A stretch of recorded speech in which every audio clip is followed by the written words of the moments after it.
Next, I'd like to invite Mr. Balasubramanian Sankaranarayanan, CEO Thryve Digital, for an industry address titled For a Healthier and Happier World, AI Tech in Person-Centric Healthcare.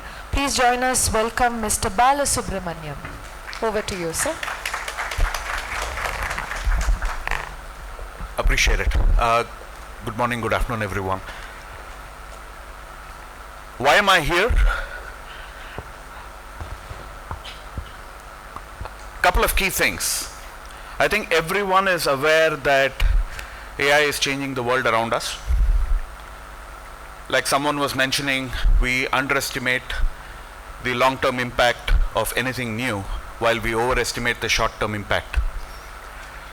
I think Sanjeev, the COE team, is having a ringside view of all the changes that are happening around us here in India. And I have a view, and a ringside view at that, of all the changes that are happening in the US. So we thought we will share some of our experiences with you.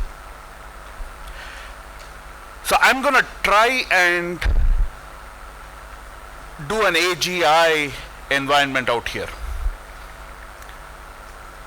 So an artificial intelligence or an augmented intelligence, artificial generative intelligence, whichever you want to call, takes some prompts, takes some data, correlates with your other experiences, and tries to come up with some inferences or recommendations. So I'm just going to give a few prompts, and hopefully that will trigger some thoughts in all of you, and hopefully you can learn as much as I'm learning still about healthcare. I think 30 years in this space has qualified me to say I'm going to behave like a 2-year-old AGI engine. So far so good. Okay. So Thryve is part of a healthcare entity that has both the cover, which is health insurance, the payer side of the house, and care, which is the hospital or care delivery side of the engine, which is a provider side of the house. So we are a payvider, and we operate in that environment, which gives us certain unique perspectives as well of being able to see the end-to-end healthcare and how it is changing, both legacy as well as new tech. So can we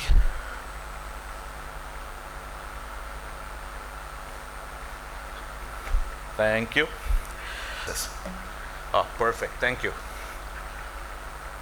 When it comes to healthcare, and if we want to go truly towards healthcare, it is proactive, it is preemptive, it is targeted towards wellness rather than sickness, and that change is difficult, right? It is not easy at all. So if somebody tells you, get up in the morning at 5, don't drink coffee, don't smoke, don't go to the parties, don't have a peg or two or more, it is tough, right? But let's say, imagine a world where you don't just prescribe medications, but you prescribe exercise, you prescribe wellness initiatives. As early as 15 years ago, there used to be a US health insurer called Oscar, and they actually handed out the early Fitbits wearables to all the people who bought health insurance from them. And it's pretty clear what they did with it, right? So the healthier you are, the healthier your lifestyle is, the cheaper your health insurance premiums would be. Just like telematics, the safer you drive your car, the lower your auto insurance is going to be. And that was in place even before Oscar decided to give out Fitbits to all its members, right? So when it comes to preventive medicine, you have today, and I don't know how many of you scan the healthcare blogs worldwide, It's interesting that there was a colleague who asked a question as well about detecting cancer a few years before it manifests itself. There are now AI engines that can predict the nodules from a breast cancer manifestation perspective upwards of 4 years ahead of it manifesting itself in our body. Then the question comes, the tough questions come as to, okay, what does a clinician do with that? A clinician today will not be able to say, okay, I'll prescribe a round of radiotherapy or chemotherapy or even in drastic cases a mastectomy based on a predictive, probabilistic view of a breast cancer nodule forming. So there are challenges to be overcome, but these are just prompts. Somebody spoke about paper. I think Dr. Manzoor mentioned paper. Healthcare is rid itself, with inefficiencies and primarily due to paper. A lot of times change management is toughest because humans are involved. It's much easier when it comes to technology and change management, right? Human change management is so difficult. So how do you get rid of paper? Today, our payer side of the house in the family, it's the third largest payer in the blues community. We still receive 1.5 million claims on paper. We still enroll members, millions of them, on paper. Providers still want to get in touch with us, whether it is simple things like authorization or whichever other query that they might have, on paper. How do we get that to change? And how does AI play a role? All of these prompts, you will see AI in the heart of that change. When it comes to driving POCs or proof of concepts or proof of technologies or pilots, we are running a whole boatload of proof of concepts all around many of these areas. As we move from a deterministic to a probabilistic view of the world, which is as we move from a reactive based on data available in front of me to predictive, what could be rather than what just is today, there is a significant amount of certainty that we need to build into the equation. For my oncologist friend from Delhi, he was saying, I can't use your predictive information unless I'm certain. I keep talking about paternalism of medicine. In God we trust and in doctors we trust. Right now suddenly I'm being asked to say I will extend that in doctors we trust to the in an AI engine that is supporting the doctor in his diagnosis we trust.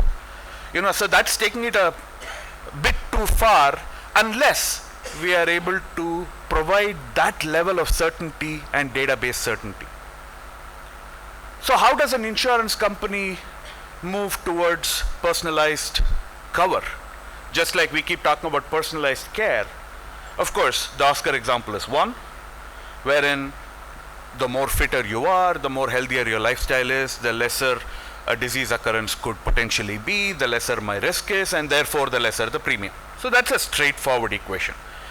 But how do you, let's say, factor in a whole bunch of other information that is now available, and we have the computing power, we have the storage, and now we have the brains in terms of an AI to process that? Where do you live?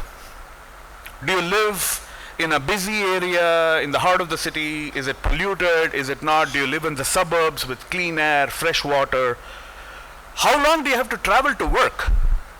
Is it 30 minutes, 40 minutes, an hour, 2 hours? How stressed do you become, when it comes to the traffic? Somebody, who's traveling from Gurgaon to Delhi every day, I pity that individual. In terms of the BP, I'm sure the traffic is a huge cause of physiological issues, right? You talk about what kind of jobs do you do? Are you in a high stress environment like an investment banking or medicine? Half the physicians are burning out because of stress. You talk about the time available to see a patient. In India, we are blessed. We have doctors who spend 10, 15 minutes with me when I have to go to see them. In the US, it's like average time spent with a patient is less than 2 minutes. Right? I wanna let that sink in a bit. Less than 2 minutes is what your physician has for you, regardless of your condition. So how do you go personalized?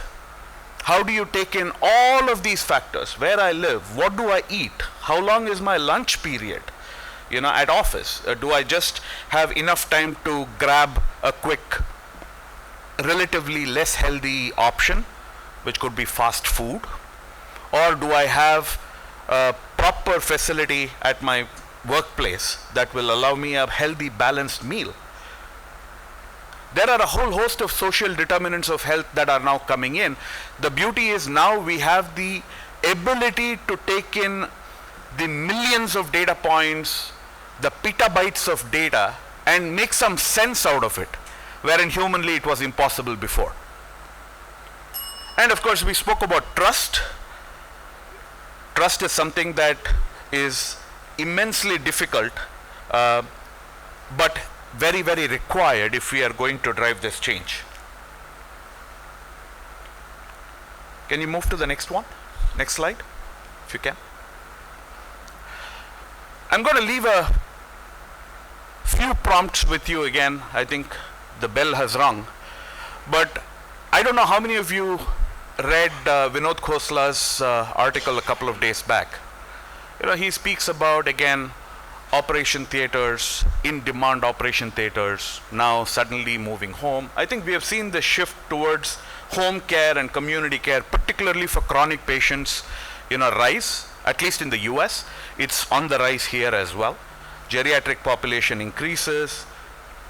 It is so much easier for us to manage care, chronic care at home.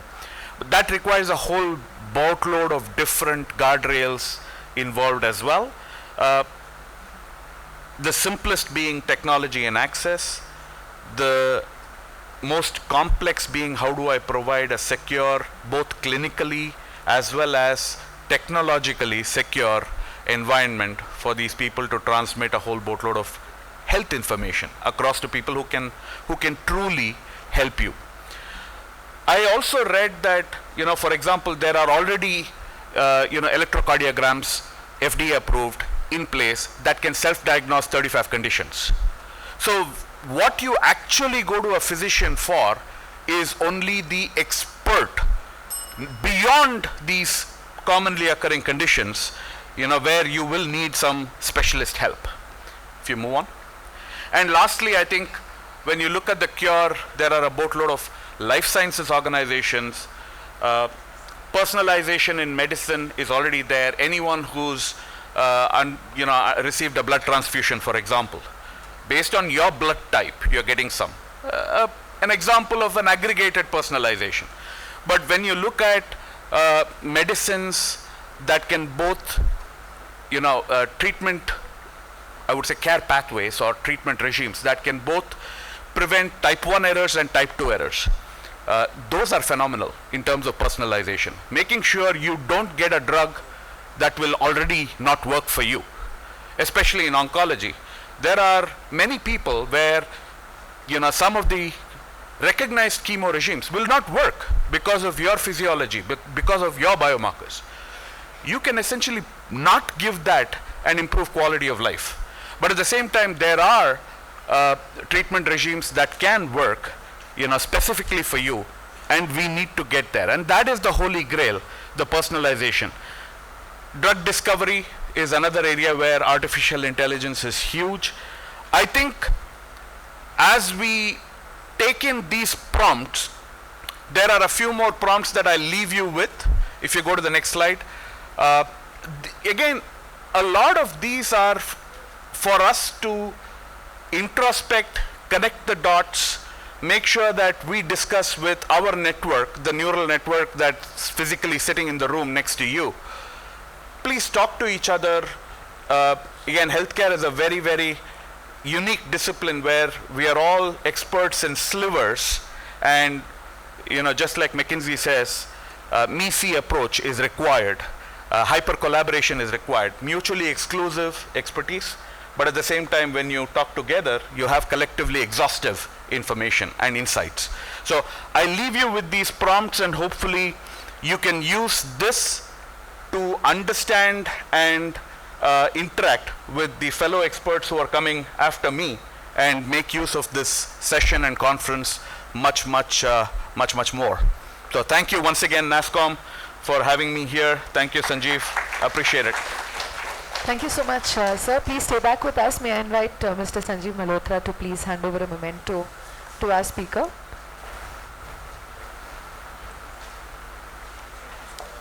Thank you so much for being here with us.